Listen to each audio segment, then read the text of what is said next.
आषाढ महिना सुरू झाला तेव्हाच मला कापड्या बनवायच्या होत्या, पण डब्यांमुळं टाईमच भेटला नाही. काही हरकत नाही, चला आता बनवूया.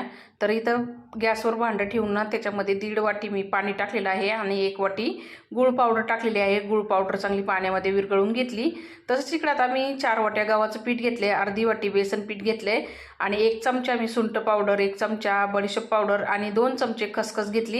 थोडंसं मीठ टाकलं, मिक्स करून ना 4 चमचे तूप मी कडकडीत गरम करून ना त्या पिठामध्ये टाकून ना मस्त असं मोहन पिठाला चोळून घेतलं आणि लगेच थोडं थोडं गळून गाळून आहे ना पीठ मळून घेतलं. घट्टसर असा गोळा एक उंडा घेऊन लाटून घेतला आणि मस्त अशा ह्या कापण्या आहेत त्या कट करून घेतल्या. तिथं कापण्या कट करून झाल्यात. गरम तेलामध्ये सोडून ना अलटी पलटी करून दोन्ही साईडनी मस्त अशा खरपूस ह्या कापण्यात फ्राय करून घ्यायच्या. स्लो गॅसवर करायच्या, नाहीतर ना वरूनच कलर येतून आतून कच्च्या राहतात. तयार झाल्या खुसखुशीत आपल्या कापण्या.